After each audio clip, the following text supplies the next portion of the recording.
Zonja e zotrinj, ju përshëndes nga kjo hapësirë informative këtu në A2 CNN, kundër zhvillimet kryesore do të ndiqni. Kryeministri Rama ndryshon strategjinë në sjellje ndaj opozitës pas dy protestave të 16 dhe 21 shkurtit dhe pas lënies së mandateve nga deputetët e Partisë Demokratike dhe Lëvizjes Socialiste për Integrim, Rama ftoi publikisht Lulzim Bashën të dialogojnë për gjetjen e një zgjidhjeje. Disa prej kandidatëve për deputet nga lista e Lëvizjes Socialiste për Integrim nuk do ta humbin shansin për të përfituar nga lënia e mandateve të kësaj force politike. Deri tani 4 prej tyre nuk kanë dorëzuar formularin e dekriminalizimit në KQZ. Panik në radhët e Këshillit të Lartë Prokurorisë pas shkarkimit të prokurores Antoneta Sevdari nga Kolegji i Posaçëm i Apelimit. 3 anëtarë të tjerë të kësaj strukture nuk e kanë kaluar ende fazën e dytë të vettingut dhe mund të kenë të njëjtin fat si kolegja e tyre. Për zhvillimet kryesore të aktualitetit do të flasim në vijim të kësaj hapësire informative me kolegët Marcela Karapanço dhe Mariglen Mulla. Hashim Thaçi përbetohet në samitin e diasporës se nuk do të ketë shkëmbim territoresh me Serbinë. Presidenti i Kosovës hodhi poshtë çdo aludim duke u zotuar se do të respektojë sakrificën e vendit të tij. Lajmi mirë për sistemin bankar, kreditë e këqija ranë me 11% këtë fillim viti, megjithatë shifrat e këtij fenomeni negativ janë ende të larta dhe konsiderohen faktor kryesor për kreditimin anemik. Shtetet e Bashkuara të Amerikës ofrojnë $1 milion për informacione lidhur me djalin e Osama Bin Laden. Hamza Bin Laden, i martuar me vajzën e një prej terroristëve të 11 shtatorit, po afirmohet si lideri i ri i Al-Qaedës.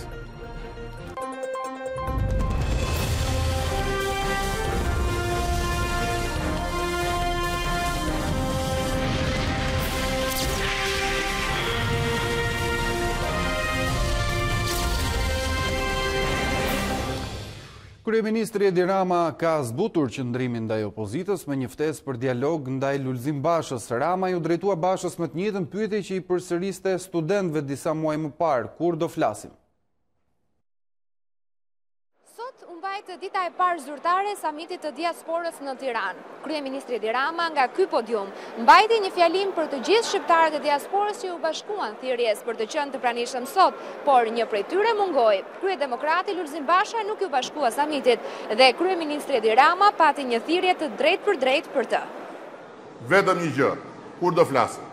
Shefi qeverisë në sy të shqiptarëve të diasporës akuzoi opozitën për përballjen e vendit tonë. Dhe kur për hesabet e vogla të Katundit, apo për hesabet e vogla të klubit, apo për hesabet e vogla të mjedisit politik, askush që flet shqip s'duhet guxoj që në gjuhën shqipe t'i thot një tjetër shqiptari që flet po shqip që unë jam patrioti dhe ti je tradhtari. Vetë Lulzim Basha refuzoi të ishte i pranishëm në samitin e diasporës, duke e cilësuar atë një fasad nga kryeministri Rama. Nuk mund ta pranoj përdorimin e saj si fasad nga njeriu që mbushi kampet e azil kërkuesve me 300.000 shqiptar duke i përzën nga shtëpitë e tyre, janë nxiu faqen Shqipërisë me kanabisin dhe ja dorëzoi vendin oligarkëve dhe krimit. Do të flasim më shumë për të njëjtën temë me kolegen gazetare në politikës Marcela Karapanço, e kam në lidhje të drejtë për drejtë. Marcela, mirëmbrëma, kjo është një kthes që kryeministri Rama bën disa javë pasi opozita zhvillon protesta, paralajmëron se do të përshkallëzojë aksionin e saj. Pse pikërisht në këtë moment? Vjen vetëm 24 orë kjo thirrje, kjo ftesë kur do flasim, duket dhe ngjan në fakt më së shumti me një déjà vu të asaj se çfarë përcollën ditët e fundit të dhjetorit Arlind me studentët. Përgjatë gjithë kohës zoti Rama nëpërmjet postimeve në Instagram kërkonte përmes memeve dhe karikaturave dialog me të gjithë studentët e me sa duket njëjtën strategji po e përdor edhe për Lulzim Bashën, pavarësisht se ky i fundit që në shtatorin e 2017 ka deklaruar se nuk do të ketë më marrëveshje me Edi Ramën pas asaj çfarë ndodhi në 17 dhe 18 maj, me marrëveshjen që hoqi opozitën nga çadra e më pas e futi atë përmes një qeverie teknike në zgjedhje. Por për sot zoti Rama ka bërë një tjetër kthes që jo pak mund ta mendonim, një thirrje që përkundër nga ajo çfarë kishte dhënë udhëzimet vetë në kryesinë e Partisë Socialiste, pra për të vijuar me normalitet punën në parlament, por jo vetëm, duket se tashmë gjërat kanë marrë një tjetër rrugë. Mbetet e mistershme, nëse mund të themi të tillë, faktin se do të ketë qenë ndonjë udhëzim edhe nga ndërkombëtarët, pavarësisht se ata publikisht 8 delegacioni që vinte në fakt nga Parlamenti Evropian e mbështetën qeverinë aktuale, hodhën poshtë idenë e qeverisë tranzitore, por do të shohim se ku do të shkojë ky dialog, derisa do të zgjasë dhe sa do të jetë i gatshëm zoti Rama të shtrit dorën ndaj Lulzim Bashës, pikërisht për ta ulur atë në një tryezë me bisedime. Po, ndërkohë, Marcela, është interesante për të mësuar si ka qenë roli apo qëndrimi presidentit Meta deri më tani. Zoti Meta e kemi parë që ka reaguar në disa situata. A ka patur një qëndrim apo një rol të tij deri më tani? Zotin Meta e kemi parë shumë aktiv që prej marrjes presidencës nga ana e tij, qoftë edhe për teatrin apo për protestat e banorëve të Astirit, por jo vetëm. Zoti Meta ka reaguar përgjatë gjithë kohës edhe për ligje me karakter ekonomik që mund të themi se janë edhe tagër i mazhorancës për t'i kaluar ato. Ka kthyer disa ligje jo më larg se sa ky janar, nisja e vitit të ri parlamentar me sesionin e ri, gjeti 2 ligje të kthyer, të kadastrës dhe për notë rin, kur njëri prej tyre sigurisht mori edhe një vërejtje nga ana e mazhorancës dhe e riktheu atë sërish në parlament për ta votuar, por janë të gjitha këto detaje që nëse i sillim ndërmend të gjitha reagimet që ka pasur zoti Meta të menjëhershme nuk ka ndalur në kohë për protestën apo më saktë për djegjen e mandateve, pasi është një fazë tjetër kjo e djegjes dhe dorëzimit të mandateve më saktë nga ana e opozitës, nuk kemi pasur asnjë reagim nga ana e presidentit Meta. I vetmi reagim dhe i fundit ka qenë fakti se zoti Meta bëri thirrje që opozita të mos marrë të tilla veprime ekstreme, të bëjë një hap pas, ndërsa 2 hapa i kërkoi mazhorancës të kthehet pas, pra duke nënkuptuar edhe shtrirjen e dorës për dialog. Por zoti Meta ka qenë në Egjipt përgjatë këtyre ditëve, nesër madje ne kemi mësuar se ai do të udhtoj drejt Londrës, duket se vizita dhe agenda zyrtare e ka bërë të pamundur edhe le të themi reflektimin e qëndrimit të zotit Meta për protestën, për gjithçka që vijojë më tej me dorëzimin e mandateve, me ata të cilët do të vijojnë të jenë në listë. Kujtojmë që nga Lëvizja Socialiste për Integrim ka emra të cilët presin të marrin mandatin në kohën kur vetë fushatën e 2017-s e ka udhëhequr lideri i LSI-s në aso kohë, zoti Meta, në fakt ka pasur diskutime për mënyrën se si u bë edhe fushata, pavarësisht se ai ishte edhe në rolin e presidentit, por megjithatë për rastin në fjalë, për protestën apo për dorëzimin e mandateve, zotin Meta e kemi parë disi më të tërhequr. Do të ndjekim tani qëndrimet e socialistëve për sa i përket nëse zoti Meta duhet të jetë ose jo negociatori për ngritjen e një tryeze dialogu ose jo.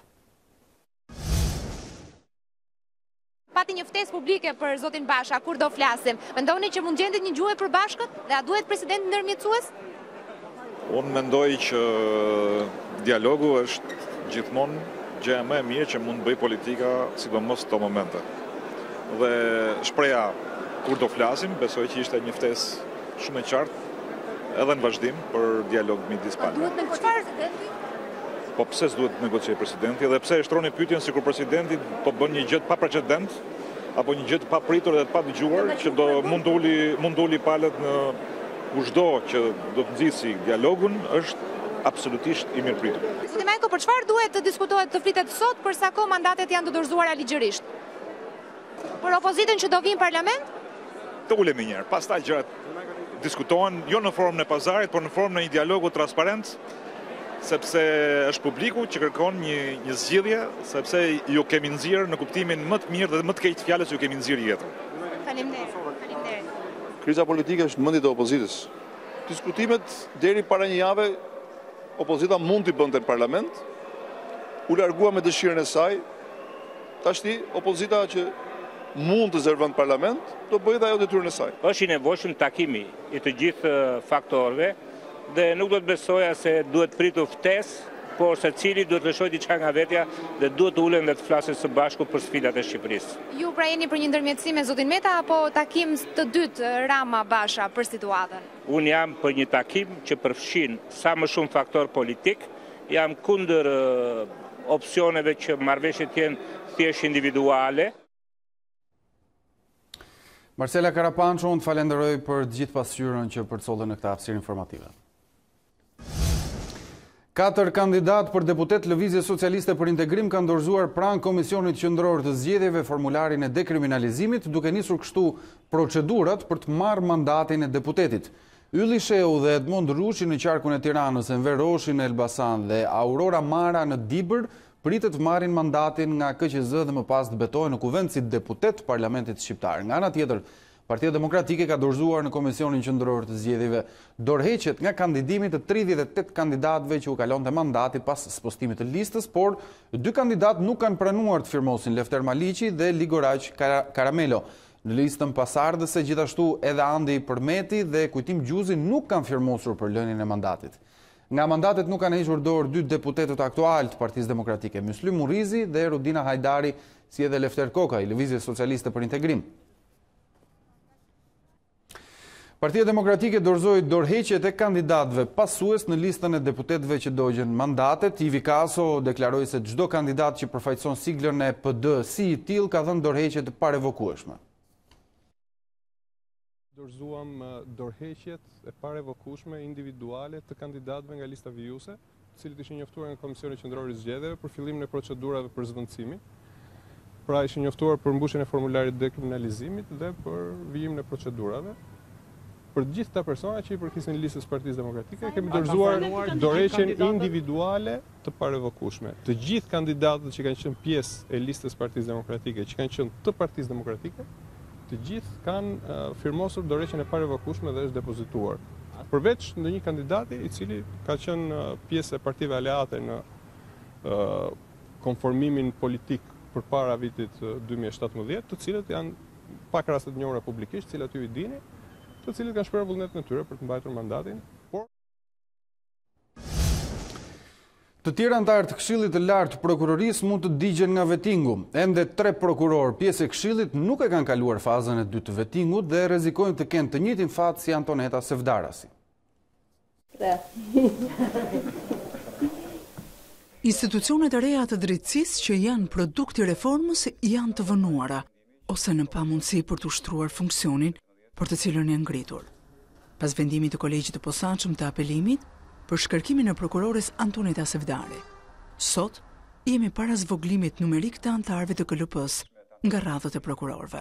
Konstitucionalisti Sokol Azizaj parashikon të tjera shkarkimi nga radhët e anëtarëve të KLP-s. Për shkak të ankimeve të Komisionit Publik dhe të njëjti rezultat.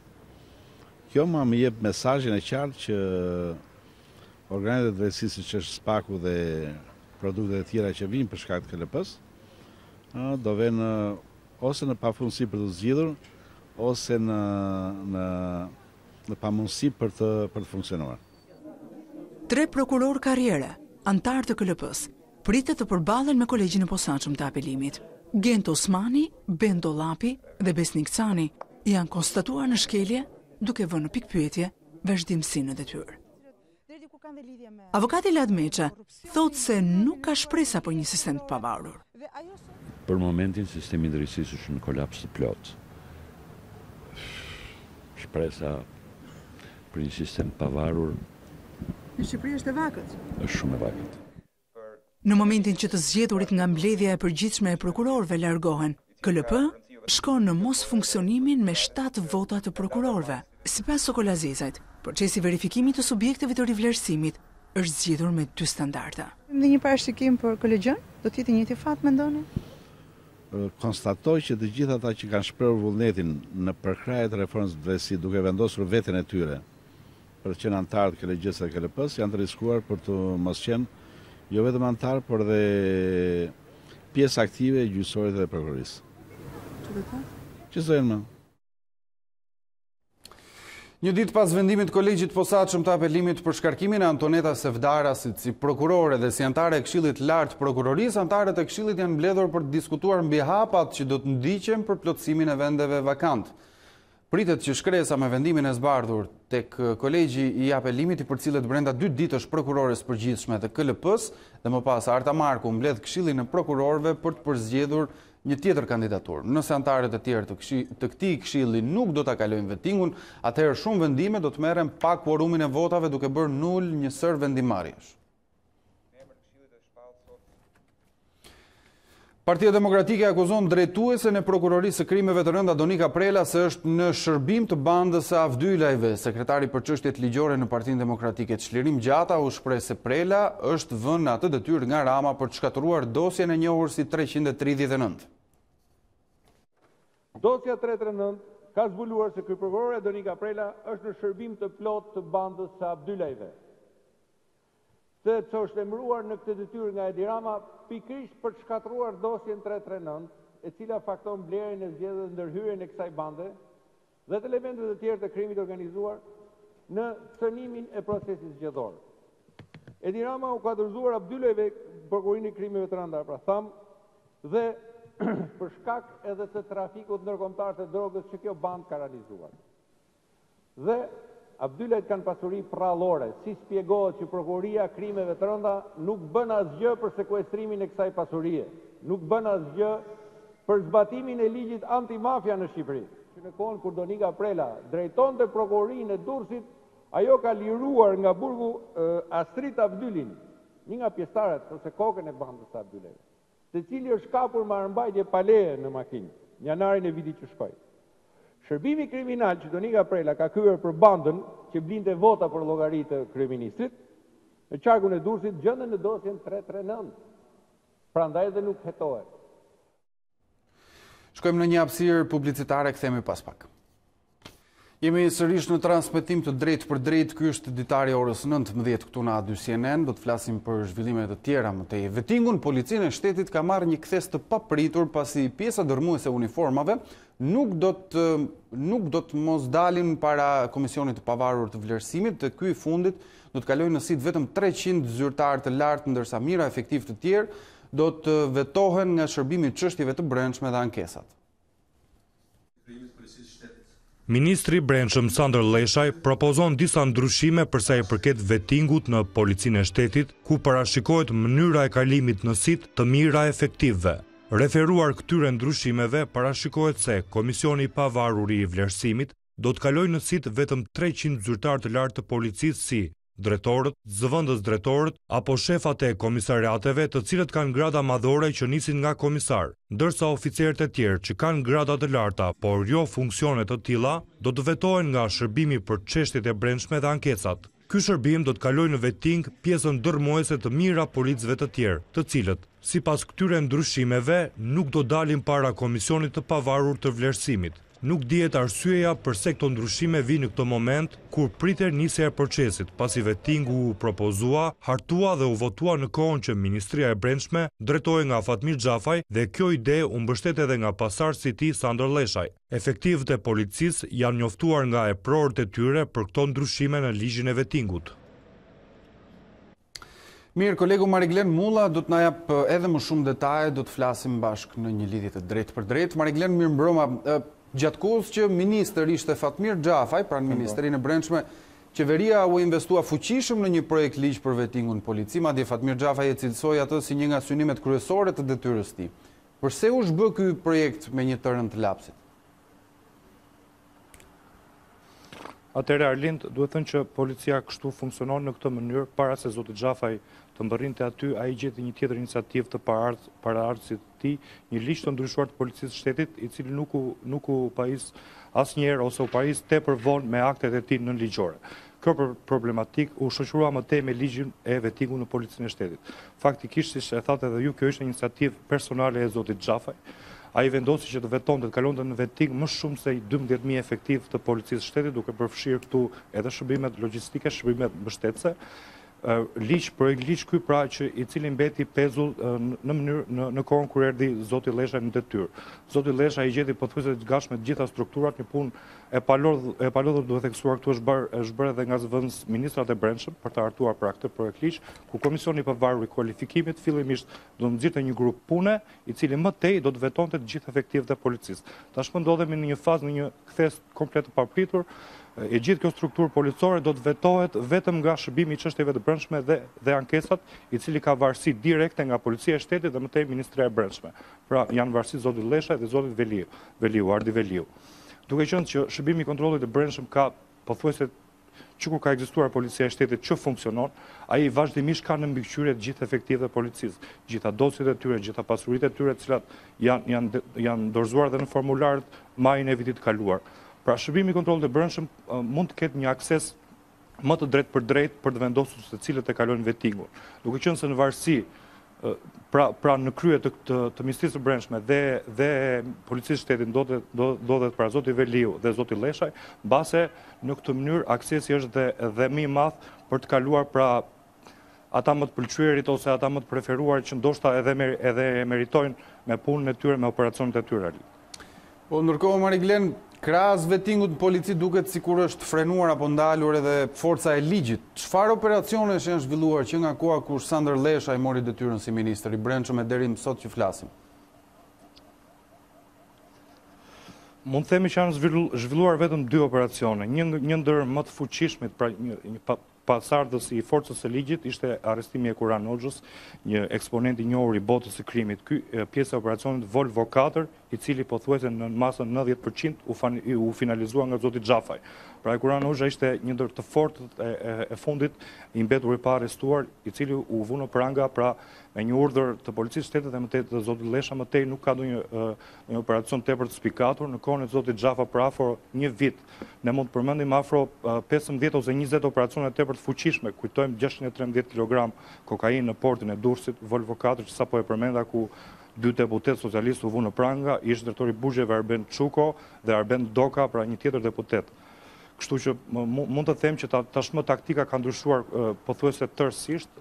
Zoti Leshi ka hequr dhe komunikatën për shtyp të Policisë Shtetit, një traditë kjo më shumë se 25 vjeçare, ku policia pak a shumë informonte publikun, ndonse disa ngjarje edhe mund t'i fshen ndoshta me të drejtë, por publiku gjithsesi, sidomos media, kishte akses në këtë informacion. Tashmë ne nuk mund ta gjejmë aq lehtësisht. Është fokusuar disi në heqjen e postbllokeve të policisë rrugore, duke ndjekur pra shkelcet e rregullave vetëm me anë të kamerave dhe disa fushata tjera sensibilizuese.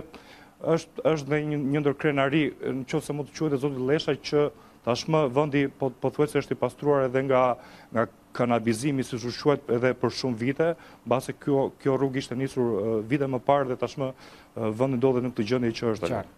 Mirë, Mariglen Mulla, të falenderoj për këtë lidhje direkte dhe këto informacion.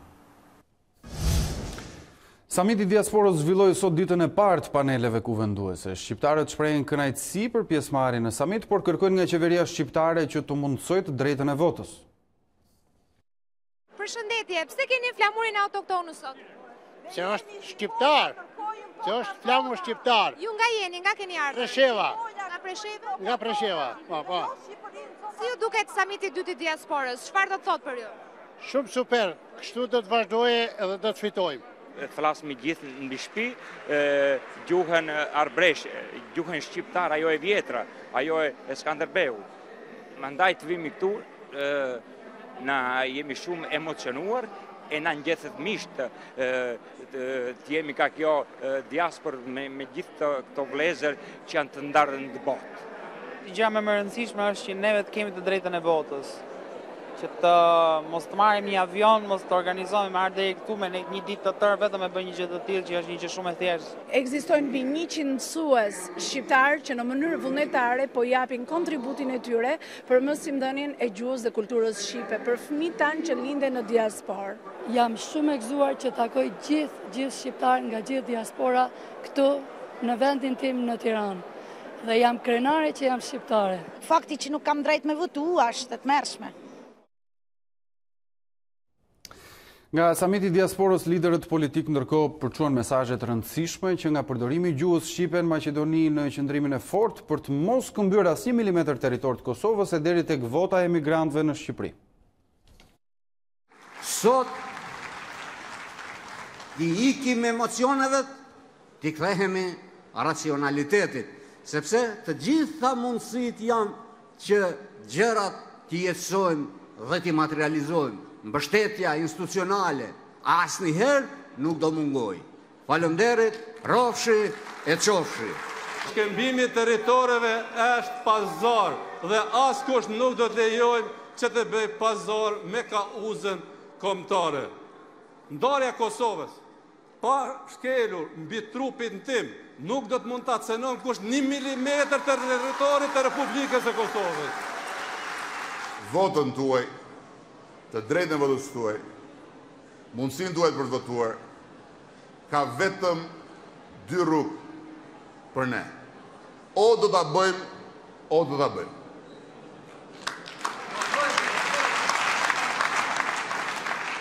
Unë uroj që ta bëjmë të gjithë bashku me konsensus. Nëse nuk do mundemi ta bëjmë me konsensus, do ta bëjmë edhe pa konsensus. Faleminderit. Kryeministri i Kosovës Ramush Haradinaj shpërtheu në kritikat ashpra ndaj presidentit të vendit Hashim Thaçi. Shefi i qeverisë thotë se ai ka bërë dëme të mëdha Kosovës me qëndrimet e tij. Haradinaj pati kritikat forta ndërkohë edhe për partnerët e koalicionit të qeverisës. Kryeministri i Kosovës Ramush Haradinaj flet pa dorashka dhe lëshon kritika të rënda ndaj presidentit të vendit Hashim Thaçi. Shefi i qeverisë tha se idetë e Thaçit kanë dëmtuar vendin. Shumë e dum presidenti ka bërë domet maja vendit me idetë e tij lidhur me dialogun, edhe me avancimet për ndarje të Kosovës, pra diskutimet e tij e kanë pru gjendjen ku jemi sot. Mëtej ai nuk i kurseu kritikat edhe për antarët e koalicionit qeverisës. Habitna edhe në zotin Veseli, habitna në zotin Lima, e në gjithë tjerë, pse ka shpejt me pranu kushtet shërbis, qysh na me shku me kushtet në tavolinë. Pra, si ku të kishim na e tonik që të gjithë, unë e kam thonë po, jam për pezullim, një javë ditë. Masi e shohim marrëveshjen çka përmban. Në një kundërpërgjigje për këtë qëndrim të Haradinaj, kryeparlamentari Kadri Veseli kërkoi që Kosova të respektojë qëndrimin e Shteteve të Bashkuara lidhur me taksën. Çdo mesazh, çdo përgjigje, çdo kërkesë e Shtetit të Bashkuara të Amerikës dhe çdo qëndrim i Shtetit të Bashkuara të Amerikës duhet të jetë bashkërisht edhe i Kosovës.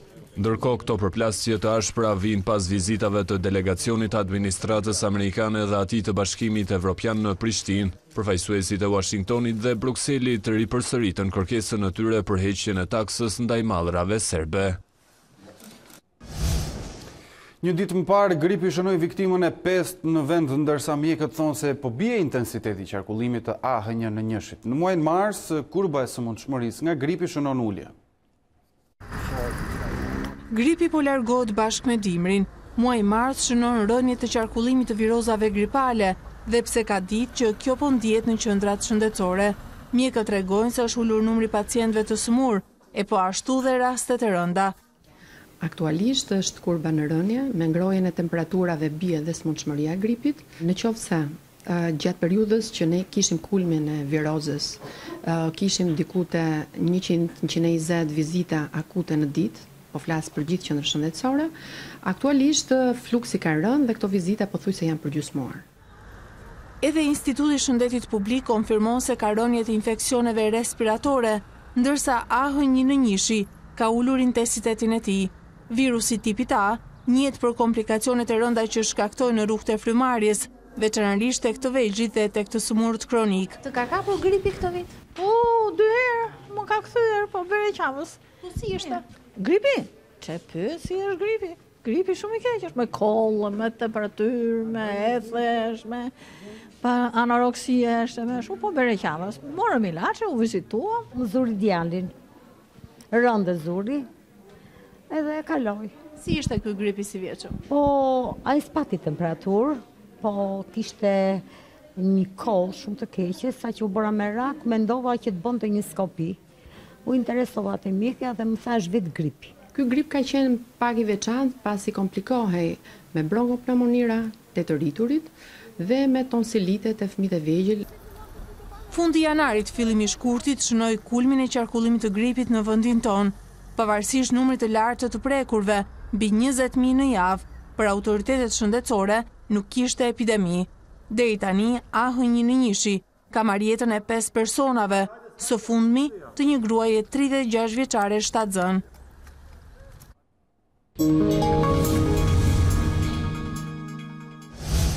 Flasim tani për ekonominë. Kredit me probleme kanë zbritur në 11% në fillim të këtij viti, megjithëse ky tregues konsiderohet ende i lartë dhe një ndër faktorët e kreditimit anemik.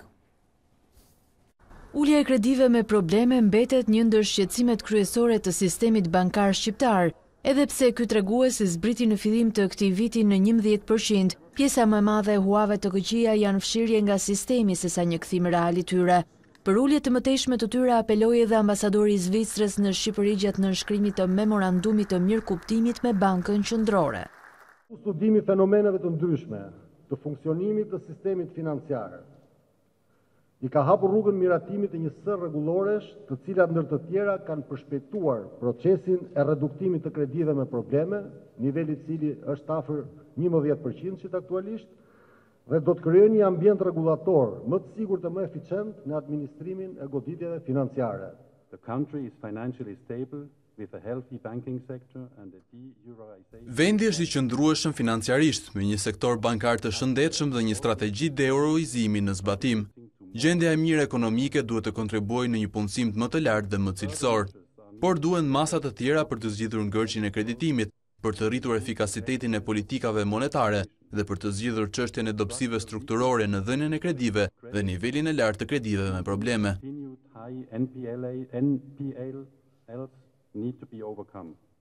Niveli i lartë i kredive me probleme është një ndër arsyet e kreditimit anemik të ekonomisë, kjo pasi bankat po tregohen të kujdesshme në financimin e projekteve veçanërisht tek biznesi. E nisi fuqishëm javën, por e mbylli me rënje. Kjo ka ndodhur me euron gjatë kësaj jave në tregun tonë të këmbimit. Sipas kursit të Bankës së Shqipërisë, moneda e përbashkët evropiane ka arritur në 125.4 lek, duke humbur 0.51 lek kundrejt një ditë më parë, ndërsa që prej të hënës, euro ka fituar rreth 1 lek. Në këtë ecuri ka ndikuar transferimi i fitimeve të kompanive të huaja në vende të mëm, çka ka rritur kërkesën për valutë. Kompanitë të mëdha po mbyllin bilancet dhe po këmbejnë fitimet nga lek në euro. Agjentët në tregun e këmbimit presin që kjo tendencë të vazhdojë të paktën deri nga fillimin e marsit, pra në periudhën kur jemi. Pavarësisht se Shqipëria ka çmimet më të shtrenjta të biletave të fluturimeve ajrore në rajon, sërish shqiptarët preferojnë qiellin për të udhëtuar. Të dhënat e fundit të Institutit të Statistikave tregojnë se në janar të këtij viti transporti ajror i pasagjerëve zuri 76.1% të transportit gjithsej. Numri i pasagjerëve që kanë udhëtuar me linja ajrore ka përcjellur 222.000 me rritje 3.7% kundrejt të njëjtës periudhë të një viti më parë. Transporti i pasagjerëve nëpërmjet detit është në rënje, ndërkohë edhe pse kjo mbetet forma e dytë më e përdorur për udhëtimin. Për sa i përket hekurudhave, numri i pasagjerëve që kanë udhëtuar me to është rritur në janar të këtij viti 27.9%, megjithse ajo mbetet e kufizuar me jo më shumë se 2.996 pasagjerë gjithsej.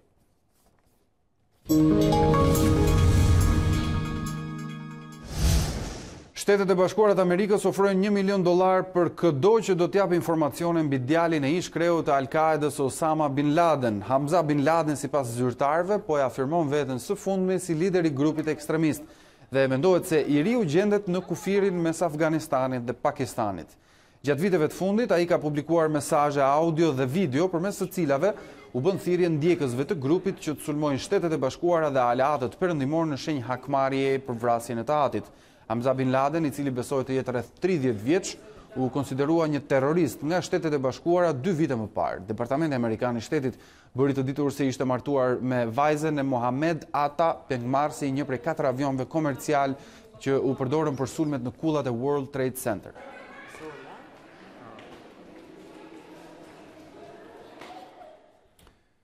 Korea e Veriut përgënjeshtroi Donald Trumpin për shkaqet e dështimit të samitit të Hanoit. Regjimi komunist bëri të ditur se nuk kishte kërkuar heqjen e të gjitha sanksioneve ekonomike siç tha presidenti amerikan, por vetëm lehtësim të pjetshëm të tyre. Në këmbim do të mbyllte kompleksin kryesor bërthamor. Korea e Veriut i mohon pretendimet e Donald Trump se kishte kërkuar heqjen e plotë të sanksioneve gjatë samitit të dështuar të Hanoit.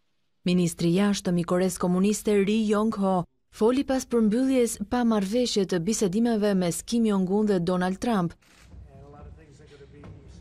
Sipas tij, numri 1 i Penjanit kishte kërkuar vetëm lehtësim të pjesshëm të sanksioneve në këmbim të mbylljes së kompleksit kryesor bërthamor, atë të Yongbyon. Ministri i Jashtëm i cilësoi si realiste propozimet e Koresë së Veriut. Ky propozim ishte hapi më i rëndësishëm drejt të denuklearizimit që ne mund të ndërmerrim në fazën aktuale të dialogut, duke konsideruar edhe nivelin e besimit mes Koresë së Veriut dhe Shteteve të Bashkuara. Ai u tha gazetarëve se Penjani kishte ofruar gjithashtu të hiqte dorë nga testimi i raketave me rrezet të gjatë veprimi. Kjo sipas zyrtarit koreano verior ishte një mundësi që vështirë se do të përsëritej. Ne i qëndrojmë parimit ton dhe propozimet nuk do të ndryshojnë kurrë, edhe nëse Shtetet e Bashkuara do të propozojnë sërish negociata në të ardhmen. Nuk vonoi reagimi i Shteteve të Bashkuara. Sekretari i Shtetit Mike Pompeo përsëriti se Korea e Veriut kishte kërkuar shumë qartë heqjen e plotë të sanksioneve, diçka të cilën nuk ishin të përgatitur t'ia ofronin. Në Akademinë e Shkencave do të ketë zgjedhje 24 maj, është përcaktuar si dita kur do të zgjidhet kryesia dhe Këshilli Ekzekutiv për të vijuar më tej reformimin e këtij institucioni. Drejtuesi i grupit të punës për reformën, Skënder Gjinushi, deklaron se 2 projekt ligjet, ai për reformën dhe ai i etikës së kërkimit shkencor, janë hartuar dhe presin të kalojnë hallkat qeveritare. Akademia njofton gjithashtu se ka 15 vende të lira për akademikët e rinj. Asamblea këto ditë të ka hartuar 2 projekt ligje të rëndësishme, atë për reformimin e akademisë plus atë për etikën në kërkimin shkencor, të cilat presin të kalojnë hallkat qeveritare dhe kuvendore. Ne kemi ofruar bashkëpunim Këshillit Ministrave për këtë, e ofrojmë bashkëpunim për të realizuar vërtet atë që ka kërkuar student në drejtim të pastrimit apo të kontrollit apo të performancës së pedagogëve dhe përgjithësisht punonjësve kërkimor shkencor, gjëra të cilat mund të bëhen vetëm me ligj, dhe kjo frymë e re e krijuar, të kthyer edhe në vendime dhe të përfshira në statutin e akademisë, bën që akademia të ketë tashmë në dispozicion mbi 15 vende të lira për akademikët e rinj, të cilët si radhë herë nuk do zgjidhen thjesht në akademia, po do zgjidhen në bashkëpunim të plot dhe me kriteret të qarta me institucionet e arsimit të lartë. Koleksioni britanikut Martin Moyer, dhuruar arkivit të shtetit, ekspozohet në Kalan e Tiranës. Magjia e tyre vjen përmes tingujve nga 18.000 pllakat muzikore që ai i dhuroi Shqipërisë në vitin 1986. Në vitin 1986, një koleksionist britanik i dhuron arkivit të shtetit më shumë se 18.000 pllaka gramafoni. Një pjesë e koleksionit dhe magjisë të tyre vjen sot në një ekspozit, këtu në Kalan e Tiranës.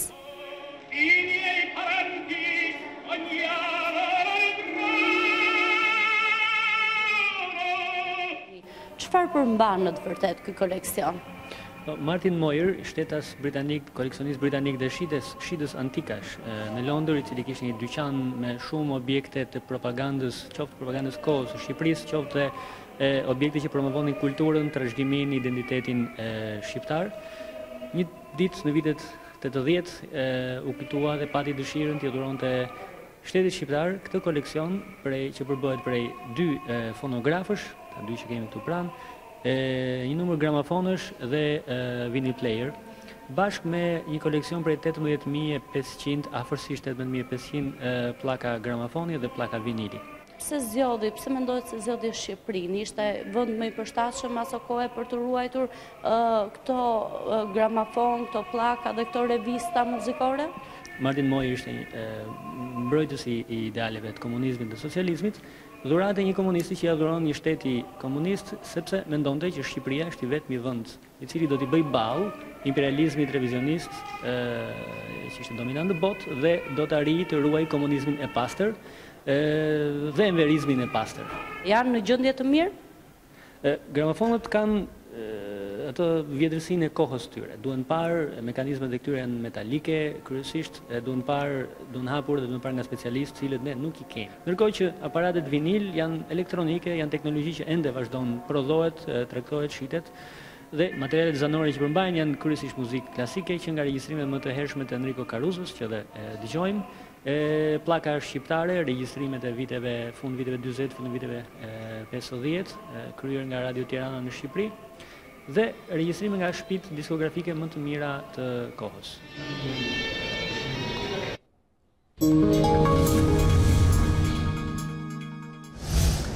Australia përjetoi verën më të nxehtë në historinë e saj. Temperaturat e larta deri në 47 gradë Celsius shkaktuan zjarre të shumta në të gjithë vendin, ndërkohë ekspertët fajsojnë ndryshimet klimatike. Australia ka përjetuar verën më të nxehtë në histori sipas Byros Kombëtare të Meteorologjisë. Qindra rekorde të temperaturave të larta janë thyer gjatë 3 muajve të kaluar. Moti me të nxehtë ekstrem shkaktoi vatra zjarri të shumta, prishje të sistemit të furnizimit me energji elektrike dhe rritje të numrit të pacientëve në spitale. Si pasojë e flagëve pati gjithashtu ngordhje masive të kafshëve të egra. Australia përjetoi 5 ditët më të nxehta të vitit në janar, që konsiderohet dhe muaji më i nxehtë në histori. Është shumë nxehtë në Melbourne krahasuar me verën e kaluar. Duhet të kujdesemi më shumë për veten se çdo herë tjetër. Çdo pjesë e territorit të Australisë është prekur nga vala e motit ekstrem me temperatura shumë të larta. Byroja meteorologjike thekson se kjo ka ardhur për shkak të ndryshimeve klimatike. Temperatura minimale regjistruar në Australi gjatë janarit ishte 35.9 gradë Celsius, ndërsa ajo maksimale ishte 47 gradë Celsius. Do të mësojmë tani se si do të jetë moti në vijim me Tanja Porja. Mirëmbrëma të nderuar shikues, jemi sërish së bashku për të njohur kushtet e motit gjatë fundjavës. Në fakt në fundjavë moti mbetet me kthjellime dhe vranësira kalimtare. Më të dukshme vranësirat do të jenë gjatë ditës së shtunë dhe kryesisht në zonat juglindore të vendit ku priten edhe rreshje të pakta dhe të izoluara kryesisht qira, ndërkohë dita e diel do të vijojë me kthjellime dhe vranësira të herpashershme. Temperaturat në fundjavë nuk sjellin ndryshime të ndjeshme, do të luhaten nga -2 deri në 0 gjatë mëngjeseve në verilindje dhe juglindje të territorit, deri maksimumi 18 apo 19 gradë Celsius në zonat jugperëndimore të territorit shqiptar.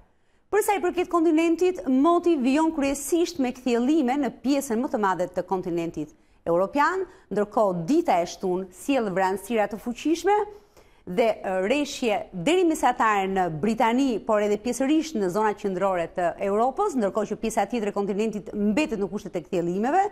Po ashtu dita e diel sposon sistemi me vranësira drejt veriu dhe veri lindjes së kontinentit, ku do të ketë rreshje kryesisht dëbore. Për sa i përket tablos termike në Europë, temperaturat mbeten të larta në zonat jugore dhe perëndimore të Europës, por do të ketë një rënje të temperaturave gjatë ditës së shtunë, por edhe të dielën, fillimisht në veri dhe gradualisht në një pjesë të madhe të zonave lindore, duke zbritur shumë pranë juglindjes së kontinentit. Kjo ishte gjithçka e përgatitur në lidhje me kushtet e motit gjatë fundjavës. Bashkë mirupafshim. Ne ju sjellim edhe një herë në vëmendje titujt kryesor që ndoqit në Ditari në mëngjes. Kryeministri Rama ndryshon strategjinë në sjelljen e tij ndaj opozitës pas 2 protestave të 16 dhe 21 shkurtit dhe pas lënies së mandateve nga deputetët e PD dhe LSI, Rama ftoi publikisht Lulzim Bashën të dialogojnë për gjetjen e një zgjidhje. Disa prej kandidatëve për deputet nga lista Televizje Socialiste për Integrim nuk do ta humbin shansin për të përfituar nga lënia e mandateve të kësaj force politike. Deri tani 4 prej tyre nuk e kanë dorëzuar formularin e dekriminalizimit në KQZ. Panik në radhët e Këshillit të Lartë të Prokurorisë pas shkarkimit të prokurores Antoneta Sevdara si nga kolegji i posaçëm i apelimit. 3 anëtar të tjerë të kësaj strukture nuk e kanë kaluar ende fazën e 2 të vettingut dhe mund të kenë të njëjtin fat si kolegja e tyre. Hashim Thaçi përbetohet në samitin e diasporës se nuk do të ketë shkëmbim territoresh me Serbinë. Presidenti i Kosovës hodhi poshtë çdo aludim duke u zotuar se do të respektojë sakrificën e vendit të tij. Lajmi mirë për sistemin bankar, kreditë e këqija ranë në 11% këtë fillim viti. Megjithatë, shifrat e këtij fenomeni negativ janë ende të larta dhe konsiderohen faktor kryesor për kreditimin anemik. Shtetet e Bashkuara të Amerikës ofrojnë $1 milion për informacionet lidhur me djalin e Osama Bin Laden. Hamza Bin Laden, i martuar me vajzën e një prej terroristëve të 11 shtatorit, po afirmohet kohët e fundit si lideri i ri i Al-Qaedës. Me këto informacione mbrim në fund të ditarit të mbrëmjes këtu në A2 CNN, por ju kujtoj të klikoni edhe a2cnn.com, faqen tonë të internetit, ku do të gjeni zhvillimet e minutave dhe të orëve të fundit nga vendi, rajoni dhe bota. Unë ju falenderoj për vëmendjen, bashkë natë në mirë.